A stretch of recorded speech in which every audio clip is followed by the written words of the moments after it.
Well, now we move on to a story which I was pumping the air. I was very excited when I read this headline. This was actually a headline that I initially saw shared by um, Paul Blinkhorn, pottery specialist of Time Yes. Team, as was, and And also, pub dig. yeah, exactly, the ill-fated pub dig show. He That shared. should have run. It was such a great It concept. should have. It was It should have. basically archaeology as it's done. We do archaeology and we go to the pub. Why not just combine the two? Yeah, exactly. Brilliant. Well, yeah, we talk about it. It doesn't have to be an alcoholic drink, you know. You can like, talk about it at the pub. Someone should have picked that up for a second series. Yeah.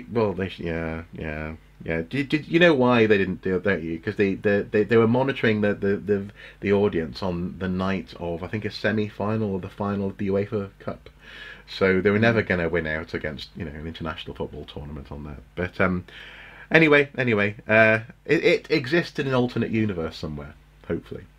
The local branch of the works. That's where I got. I think my family got my copy, which I got given for Christmas a couple of years back. Yeah. Oh, the box set. Yes, I've got the box The set. box set, yeah. Oh, It's sorry, good. yeah, the first box series, set. yeah. It's probably on Netflix or some other streaming service or something. Other streaming services are available. It'll be around. Pub dig is good. Yeah, look But it up. nonetheless, he shared an article from The Guardian, whose headline was very interesting to me. Historians fight back as TV raids their research treasures for its shows. Academics demand that producers ensure that dramas and documentaries credit their work. And notably, actually, in the article, it goes on to highlight, frankly, a couple of instances. And frankly, I'm more interested in sharing some of our stories in this particular segment. But crucially, this isn't necessarily just about money. It's also partly about actually being able to say that work was mine. It adds to your body of work. It doesn't have to always Yes. be about money. Although obviously it would be nice to be paid for doing a day's work. Mm. Nigel Hetherington of Past Preservers, some of our viewer at home may well have seen this or heard about Past Preservers, a consultancy that represents 1,200 academics and expert contributors to TV shows, said that he did not let people work for free, even if producers said they had no budget. Talking heads should get £100 to £1,000 a day as a fee, he said. The cameraman, sound person, and others, after all, aren't doing it for free, are they?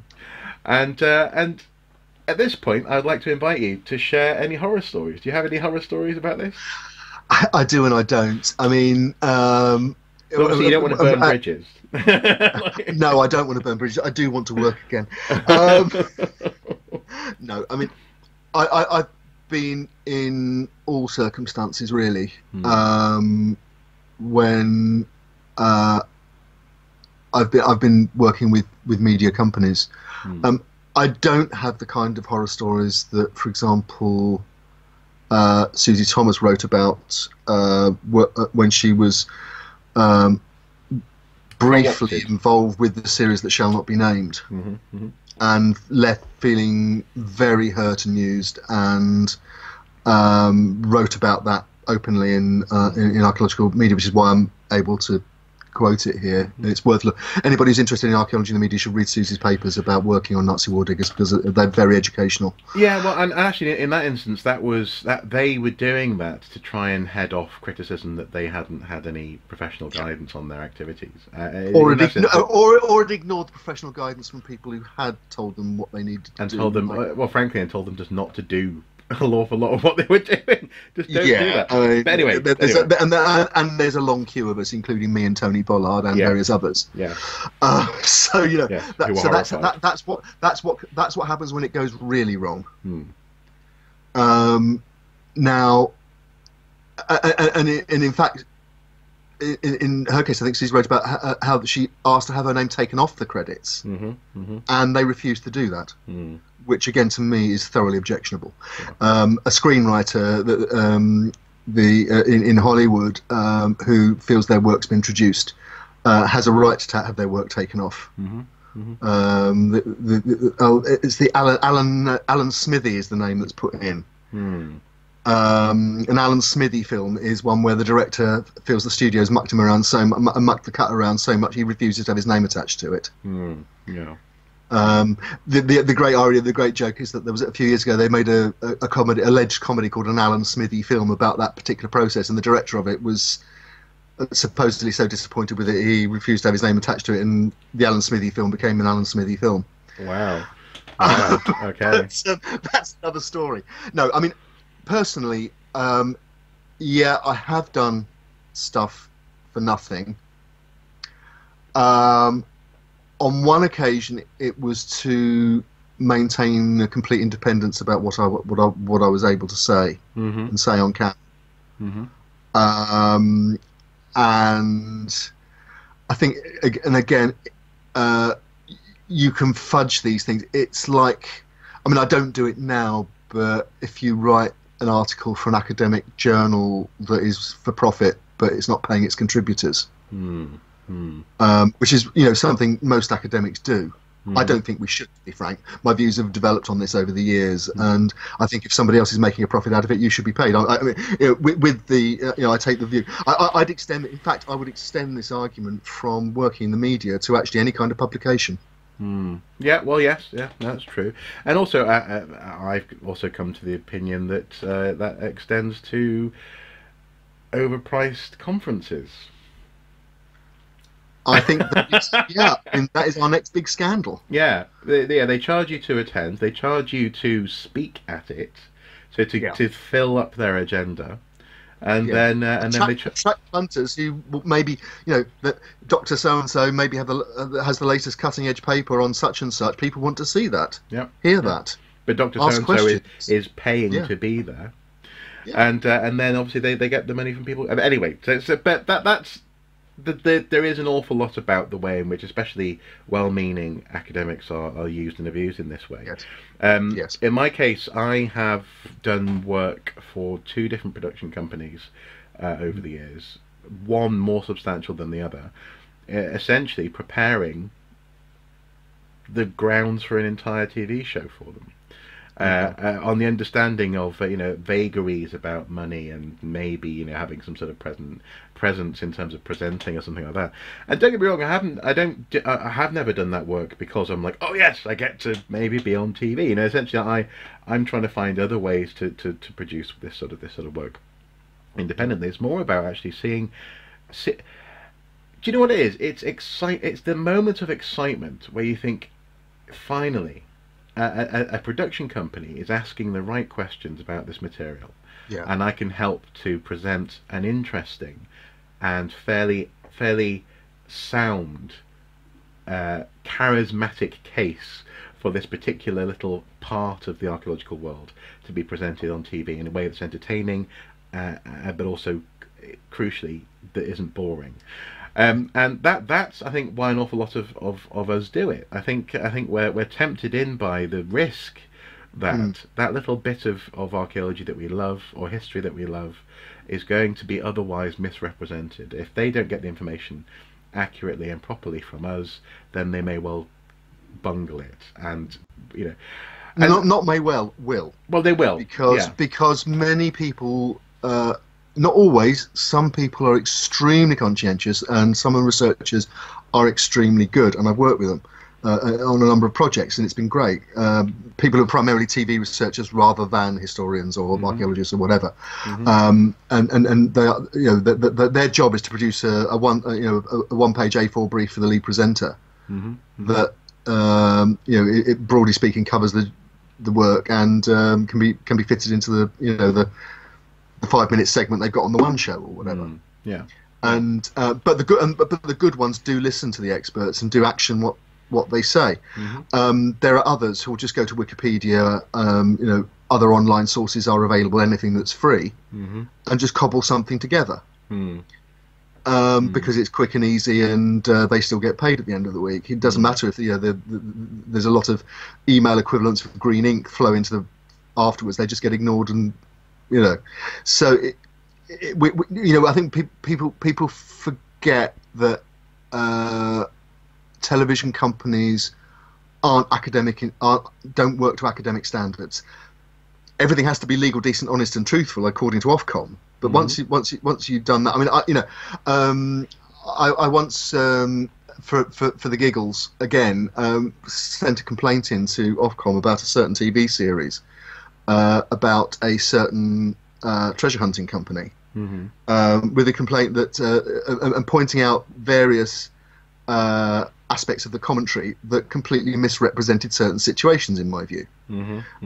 And Ofcom came back with a comment, but yeah, but it's a sort of fly on the wall documentary. It's it's not a full-on academic documentary, and so the audience has a lower expectation. Which put okay, well, do they have a lower expectation of the 9 o'clock news? No. You know, or whatever. You know, but yeah, that's the way it is. And you know, tough. Archaeologists and historians might complain about that, but that's just tough. So you know, if you are going to work for TV, you need two things. You need to be aware of how it works, and you need to have a long spoon, and be prepared to walk away, I think. Yeah. Well, and also actually, there's something else that Nigel Hetherington. So it says here Hetherington said. Nigel Hetherington mentions in the Guardian article here, and that is that contributors are under pressure from universities to make their work more accessible. This is something we all are these days. Well, indeed, but this is anybody who gets funding from anywhere, public access is part. You know, HLF or whatever. You know, public engagement is a significant part of what we do now. Well, exactly, yeah, but it's not just public engagement. I mean, in the case of university academics, it's something called impact. It's demonstrating that your research has currency and import, and that actually has relevance to society at large. But this is less of a problem for subjects that aren't. I'm trying to think of a way of wording this. Subjects that aren't that are not connected to subjects that are taught in school. So if you're an astrophysicist, then the pressure is on. You have to talk about your work, but you don't have this sort of weird risk that. So, for example, Cara Delevingne in this article says that she was concerned that her research would be misrepresented, would be used whether or not she was involved. Because there's just enough understanding from, say, a high school level education that you may well be able to find something, as you say, go to Wikipedia or somewhere else and add to that and completely garble it. And in the case of producers will know that academics are under pressure to show that they have impact on their work in their work. And I wonder whether this is coming from that sense that history and archaeology is not quite the same in the public mind as a lawyer or as a medical doctor and this kind of thing. Now, I'm not saying that they are the same in so much as we don't save lives and we don't help people buy houses and this kind of thing, but there's a similar amount of training, and the distance from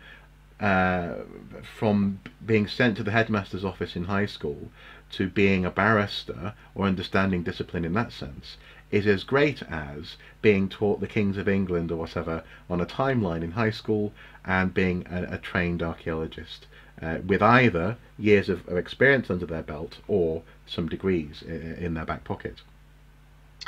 Right. I agree with you completely about that, but I would also say, and it's an argument, I mean, we talked about CIFA before, the Chartered Institute for Archaeologists, and taking forward archaeology as a charter profession and other aspects of the if I said the professionalisation of archaeology, it makes it sound as though I think that's a bad thing, and per se it's not, because you can be a professional writer, a professional storyteller. Michael Rosen is a professional children's writer and poet, and wonderful, and and also has the right to speak to those sorts of issues because of his experience and so on.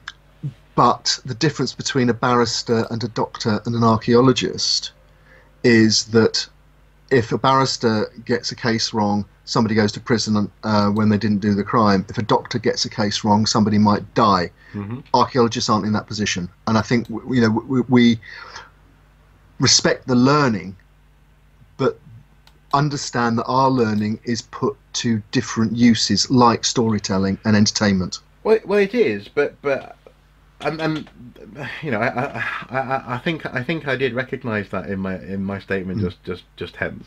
But I think specifically the reason why people who are researching this from outside the field feel that they can hash it if they have to, is precisely because there is a perception that because no one's life's at risk, and because maybe they haven't heard the latest thing, that actually somehow that anyone can just do it. And the thing is, anyone can do it, but they need to do appropriate reading. They need to gain the experience first. You can't just say things, if you know what I mean. I guess that's what I'm getting at.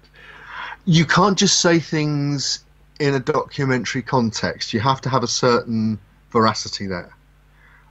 Whereas, and we're going to come on to talk about it in our media picks, if you're taking a dramatic form, and we talked about it a few months ago when we talked about Outlaw King.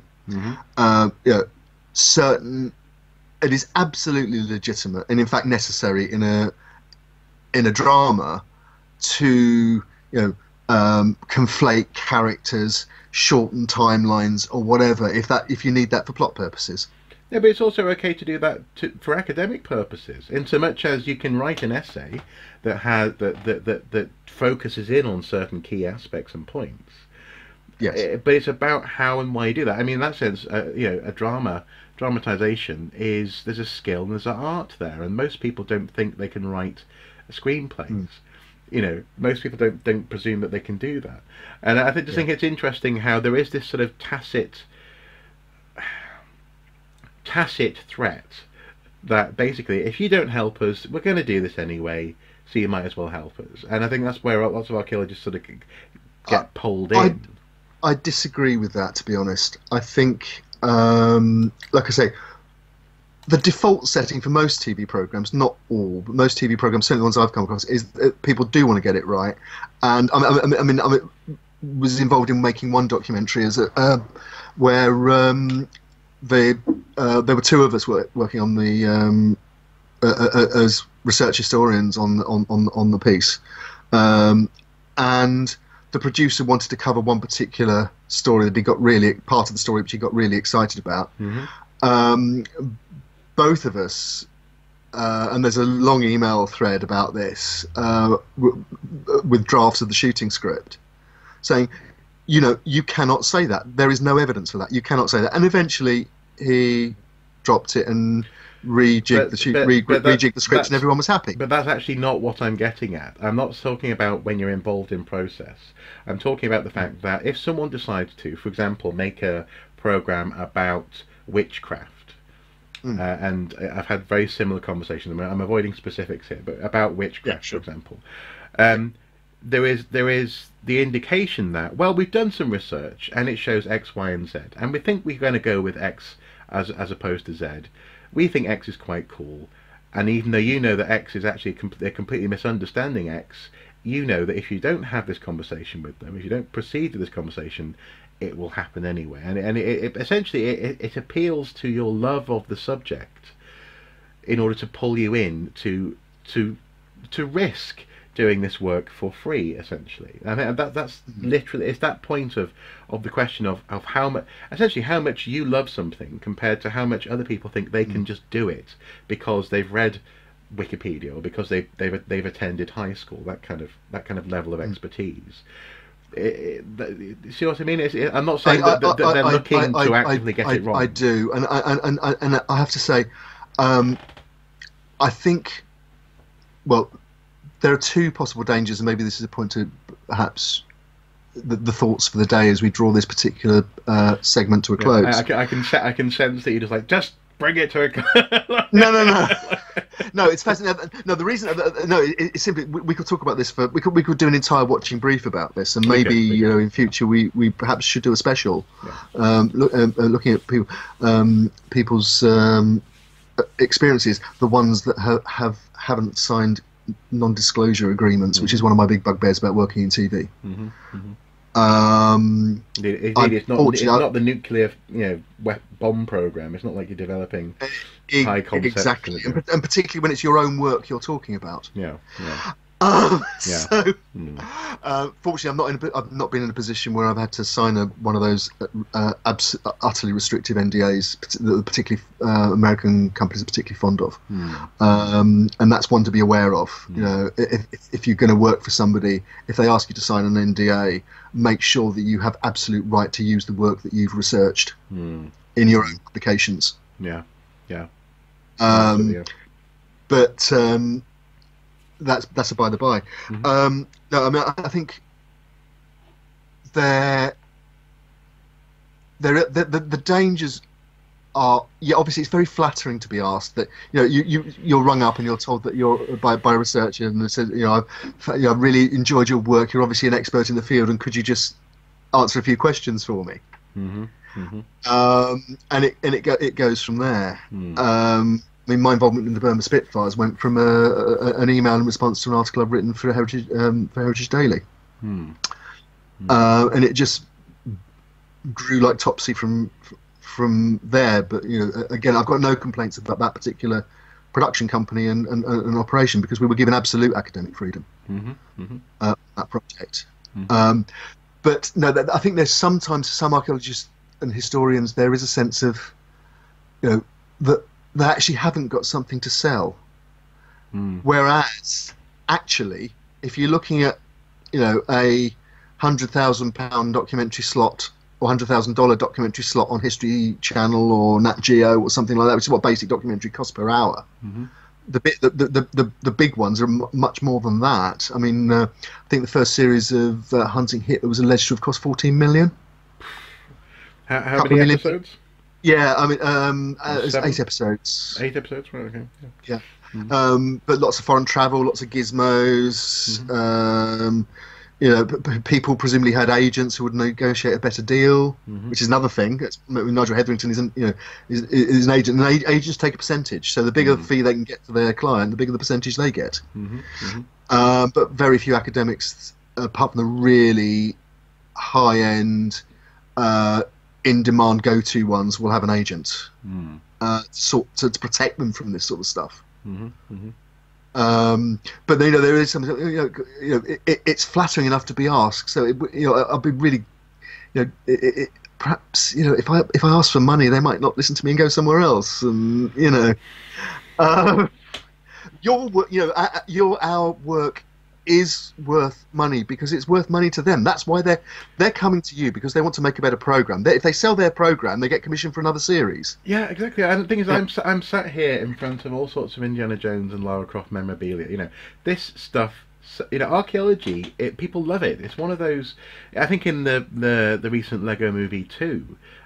One of the main characters is an archaeologist and velociraptor hunter. You know, it's one of those things that people want to know about, and I think if that has, you know, that's one of the drums that I have been banging and I'll continue to bang, is that we should have more confidence as archaeologists that actually people want to know what we're up to, and they want to know more about it, and they want to have access to that knowledge, and we just need to be able to manage it with a level head, but also crucially not, as you say, not go, oh, should I ask? You know, that's very British, isn't it? Oh, should I? Might be a bit rude to ask for money, but you know, they're production companies. They're not charities. Absolutely. One very last thought. Guy de Bedoyer, who people I know as a Romanist, began his career in archaeology in London, and was a regular on Time Team.